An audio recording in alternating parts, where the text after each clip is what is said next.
নমস্কাৰ, মই মঞ্জিৰ কামাল। আপোনালোকক স্বাগতম জনাইছোঁ ভয়েছ অফ ডেমক্ৰেচিলৈ। আজি মই আপোনালোকলৈ লৈ আহিছোঁ আৰু এটা ডাঙৰ খবৰ, কিয়নো বহুদিনৰ অন্তত অখিল গগৈ ডাঙৰীয়া নিজ ঘৰ আহি পালে। আপুনি হয়তো হোৱাটছআপ ষ্টেটাছতে পায়েই আছে। আপুনি হয়তো ভাবি আছে, অখিল গগৈ ডাঙৰীয়া মুক্তি কেনেকৈ পালে? আপুনি আৰু ভাবিব নালাগে, লৈ আহিছোঁ পূৰা বিষয়টোকে।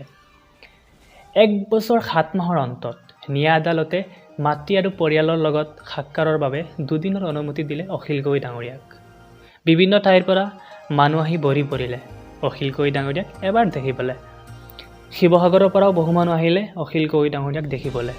আৱেগিক মন্তব্যৰ লগত বহু কথা ক'লে অখিল গগৈ ডাঙৰীয়া। এজন বিধায়ক হিচাপে নহয়, এজন সংগ্ৰামী নেতা হিচাপে কাম কৰি যোৱাৰ প্ৰতিশ্ৰুতি দিলে অখিল গগৈ ডাঙৰীয়াই। প্ৰত্যেকজন শিৱসাগৰৰ ৰাইজৰ প্ৰত্যেকটো মৌলিক সমস্যা মই সমাধান কৰিবৰ কাৰণে চেষ্টা কৰিম। মোৰ মুক্তি আসন্ন, সোনকালে শিৱসাগৰবাসী ৰাইজৰ মাজলৈ আহি আছোঁ। সেইকাৰণে মই বেছি কাম আগবঢ়োৱা নাই, গোটেই প্লেনখিনি কৰি আছোঁ কি কৰিম।